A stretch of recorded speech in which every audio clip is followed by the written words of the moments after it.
El tema que vamos a abordar hoy es la restauración conservadora, periodo que abarca del año 1930 a 1943, denominación que se le ha dado de alguna manera a lo que sería una modernización de un pensamiento conservador que ya se venía y ya venía gobernando en la Argentina con la interrupción del primer movimiento nacional moderno, que es el irigoyenismo.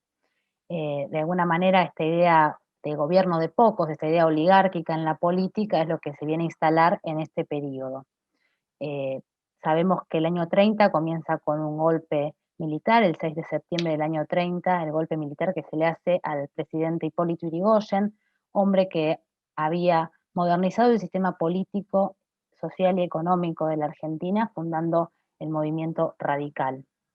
Este golpe militar, de alguna manera, es cívico-militar, como todos los golpes, ¿no? Sabemos que en nuestro país no solamente los militares hacen los golpes, sino que tienen un profundo apoyo tanto del sistema, de los representantes de la política como de los representantes de los medios de comunicación, ¿no? El golpe del año 30 fue vaticinado por los medios de comunicación como La Nación. Meses antes ya se venía previendo esta situación y finalmente terminó con ese día sacándolo a Irigoyen preso de su casa y allanándole su domicilio. Eh, Modalidad que de alguna manera vemos que se inaugura o comienza en el año 30, esta cuestión de la persecución política, la tortura. Digamos, en ese año empieza la utilización de la picana como método de tortura, eh, y que de alguna manera van a ser métodos que van a ir modernizando este sector en cada uno de los acontecimientos que ha podido tomar el poder, ¿no? Llegando a la última instancia que ha sido la del 76, que fue la más, de alguna manera, modernizada en esos métodos y más cruel en cuanto a sus resultados. Y la del 55, por supuesto. Eh, lo interesante de este proceso es esta relación que se da entre el sector militar, comandado por Uriburu, y el sector político, representado en Justo. Uriburu, de alguna manera, tiene una visión de poder constituir un gobierno al estilo de los fascismos que venían gobernando, hegemonizando la política en Europa Occidental, un poco distorsionada de alguna manera, porque sabemos que esos procesos fueron acompañados por un pueblo, equivocado o no, con sus matices, pero digamos, uno cuando ve a Mussolini hacer la marcha sobre Roma, lo que ve es un pueblo entero que acompaña un proceso, algo que no fue en el año 30, porque en realidad cuando uno ve las imágenes del año 30 no hay un pueblo entero acompañando el derrocamiento de Irigoyen, sino una imposición de la fuerza por sobre la voluntad popular. Eh, Desde luego que eso dura muy poco, porque en el año 31 se llama a las elecciones, por eso se denomina este periodo década infame, eh, denominación que le adjudicó el historiador Torres, posteriormente, por supuesto, porque de alguna manera el proceso se va a dar entre una alternancia cívico-militar, pero una alternancia democrática completamente eh,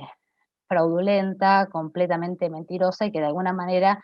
restauraba el modelo anterior del voto selectivo que se venía estableciendo hasta la ley Sáenz Peña y hasta el proceso de Irigoyen, ¿no? Donde el voto de alguna manera, si bien era solo para los varones, que excluía a la mitad del pueblo argentino, y solamente para los naturales, lo que también excluía a otra gran parte, porque consideremos que en ese es el periodo de mayor inmigración que recibe la Argentina, entonces había muchas personas que no eran naturales, por supuesto, pero que de alguna manera proponía el modelo eleccionario secreto, eh,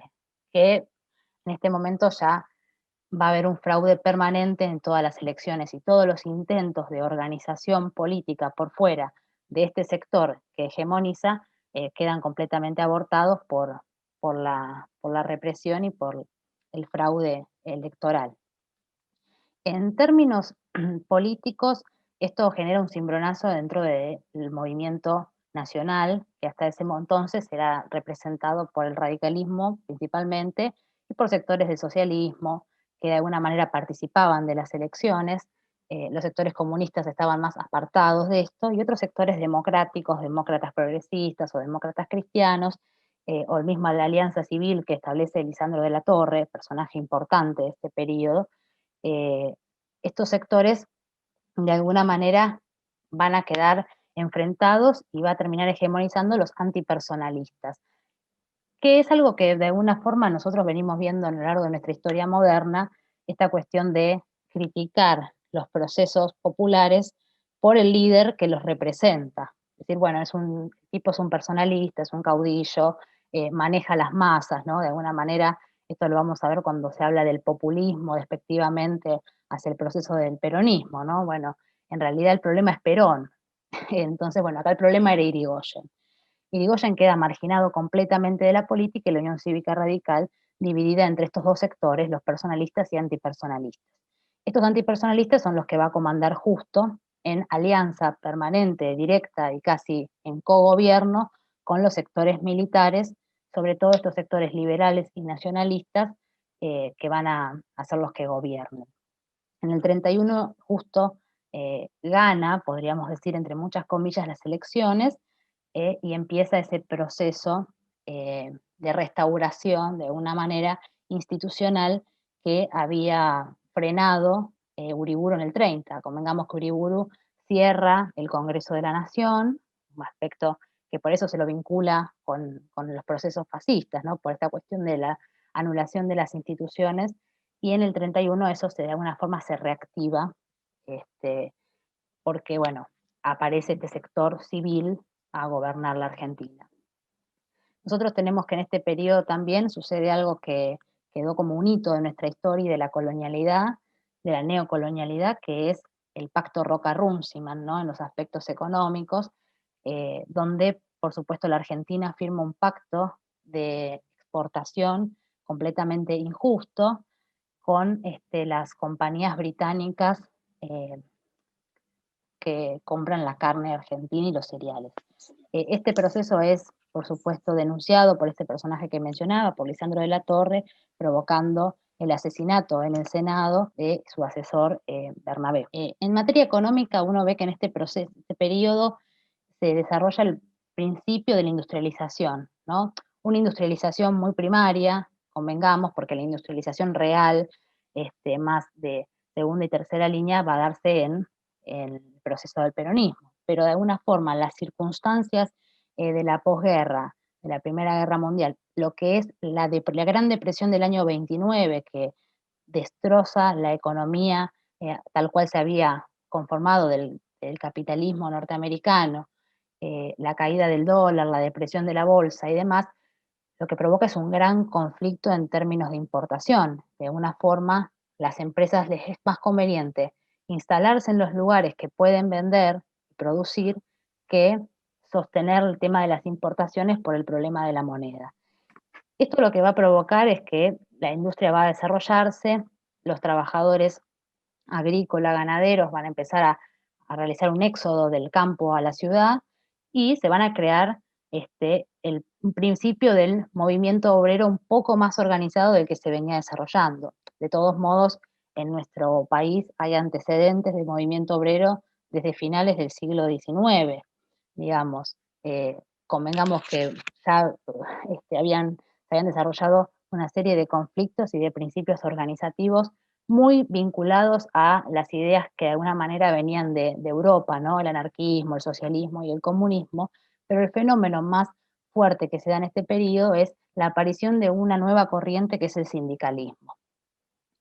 Esta nueva corriente que no expresa de alguna manera un modelo acabado de sociedad y un modelo revolucionario, sino que es más concreta en cuanto a sus reivindicaciones, en cuanto a sus pedidos de justicia, de seguridad social, de derechos de tercera generación que hasta el momento no estaban garantizados en la Argentina. Convengamos que esos derechos quedan plasmados constitucionalmente a partir de la aparición de Perón, ¿no? Y quedan constitucionalmente plasmados con la Constitución de 1949. Pero de alguna manera yo considero que este periodo es como la masa madre de donde va a empezar a nacer este movimiento nacional.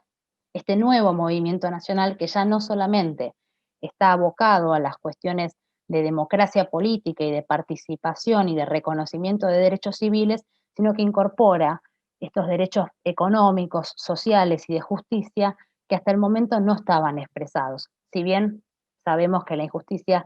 siempre ha sido muy grande y que nuestro país de alguna manera nace en una situación de desigualdad y de mucha pobreza. Convengamos, lo que fue la fundación de Buenos Aires no es lo mismo que cuando llegaron los muchachos a Perú, al virreinato de Perú. Digamos, llegaron a un lugar inhabitable, de demasiada pobreza, incluso con 2 fundaciones de Buenos Aires encima. Digamos, esta el desarrollo de nuestro movimiento nacional ha sido, de alguna manera, desde las invasiones inglesas en adelante, en este tipo de contextos. Pero este éxodo del campo a la ciudad también es lo que provoca el inicio de los primeros barrios, villas de emergencia, donde todas las necesidades son de urgencia y donde se habita en torno a estos principios de fábricas y de industrias que se vienen desarrollando. No solo en la ciudad de Buenos Aires, digamos, sino en todo lo que es el conurbano, en Córdoba y en Santa Fe, que van a ser los principales centros urbanos, industriales de nuestro país. Lo interesante es que el 27 de septiembre, 21 días después de este golpe militar, se va a fundar la CGT. La formación de la CGT obviamente va a estar, de alguna manera, la unidad de todas esas corrientes dispersas que de alguna manera se habían enfrentado en algunos acontecimientos, se habían debatido y habían confrontado, pero que de alguna manera ante esta situación se unifican para dar pelea a este ataque contra los trabajadores, porque esa industrialización, si bien en el plano económico era importante, no reconocía en absoluto los derechos de los trabajadores. Esta CGT se va a unificar por la fusión de la Unión Sindical Argentina, que va a ser continuadora de esa fora, noveno congreso, de este sector muy anarquista que venía fragmentándose en varias partes, y esta Confederación Obrera Argentina que va a nuclear al sindicalismo principalmente. Em, para mí este proceso, digamos, de la formación de la CGT, si bien ya en el año 35 va a dividirse en 2 grupos, entre los anarquistas, socialistas y los sindicalistas por otro lado, es fundamental para entender por qué el movimiento obrero va a unificarse y va a seguir a Perón desde su aparición en la Secretaría de Trabajo y Previsión Social. Mencionándolo a Perón, en este proceso, durante este periodo él participa directamente de lo que fue porque pertenecía al ejército, entonces participa del golpe militar del 30, pero después empieza a tener participaciones en el Ministerio de Guerra y es en un periodo donde él hace todo su viaje por Europa y tiene también participación en lo que es la Embajada de Chile. De alguna manera, Perón, inteligente como fue siempre, utilizó ese periodo donde no había demasiada posibilidad de participación eh, en formarse y en poder también conocer cuál era el plano internacional en el que de alguna manera va a moverse posteriormente. Es un momento donde él más produce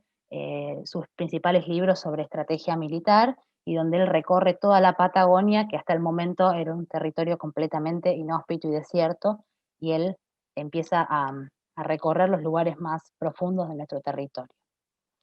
Volviendo al tema de lo político, vamos a ver que en el año 35, después de esta alternancia entre militares y civiles, eh, se logra de alguna manera la participación de la Unión Cívica Radical en el proceso político. El año 35 creo que es un año clave porque es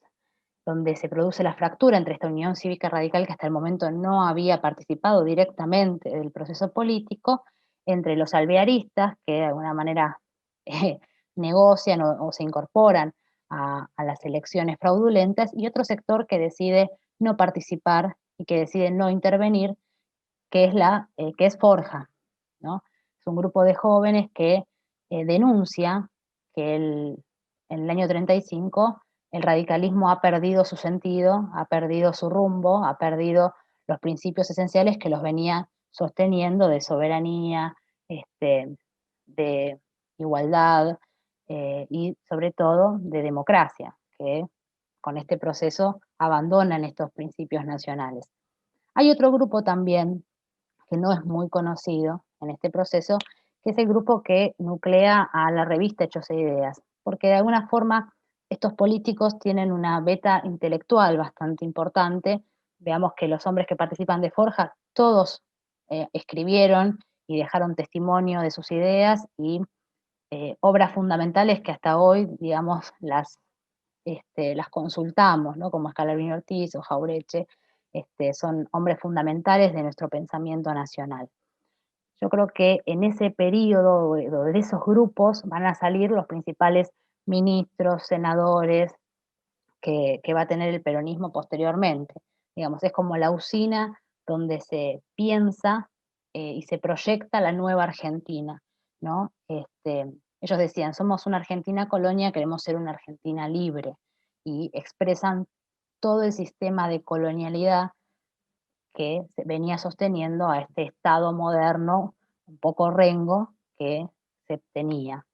Por ejemplo, Scalabrini Ortiz, con respecto al tema de la deuda, hace una radiografía de cómo había sido el principio del fraude y de la dependencia económica de la Argentina, al igual que cuando escribe el libro Los ferrocarriles deben ser del pueblo argentino, donde también expresa cómo las compañías inglesas habían desarrollado y se habían apropiado de todo el sistema de comunicación del país. Digamos, tenían los puertos, tenían la comunicación y nos tenían agarrados por este sistema, esta deuda externa que se mantuvo hasta la llegada de Perón, que se pudo resolver todas estas cuestiones, pero fueron décadas y décadas de dependencia económica y desde luego,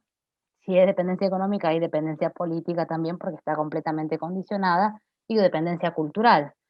Convengamos que el modelo cultural de la oligarquía es el modelo occidental, europeo, anglo, francés, que, que lo sostiene y que eso era lo que era la cultura. No consideraba en absoluto lo que era la cultura popular que se desarrolla en ese periodo. Tengamos en cuenta lo que es el desarrollo del tango en ese momento. Los principales tangos que uno los escucha hoy y dicen cuánta vigencia tienen, se desarrollan en ese periodo en los arrabales, digamos, donde siempre se desarrolla el movimiento nacional, siempre en la periferia. Hoy hay un hombre que nos dice de la periferia al centro, y que es Francisco, y lo vemos que eso siempre los procesos populares se dan de abajo para arriba, no están dados desde una pro producción o planificación estatal, sino que son los pueblos los que van de alguna manera conduciendo su destino y, transformando esa realidad. Por eso el año 30 al 43 es fundamental, porque es ahí, por fuera de las estructuras, por fuera de ese Estado que expulsa, que es oligárquico, que no considera al pueblo, el pueblo de todas maneras va desarrollando las principales bases que se van a expresar como la cultura nacional, tal cual hoy nosotros de alguna manera seguimos sosteniendo y sintiéndonos identificados como parte del pueblo argentino. En cuanto al tema económico, volviendo un poco a la cuestión de la industrialización, en este proceso de la posguerra, la Argentina tiene un lugar importante de dependencia porque Europa ha quedado devastada, entonces la Argentina vende y produce alimentos para todo el mundo. Eh, por ejemplo, en este tiempo se da lo que fue la conferencia de Ottawa, donde Gran Bretaña baja todas las tarifas de importación y exportación con sus colonias, y en ese marco es que establecemos esta idea del pacto Roca-Runciman, donde de alguna manera regalamos nuestra producción. Bueno, eso en términos económicos, políticos y sociales. Así que yo dejo ahora la posibilidad de las preguntas, si están de acuerdo, y del diálogo por sobre todas las cosas. Muchas gracias.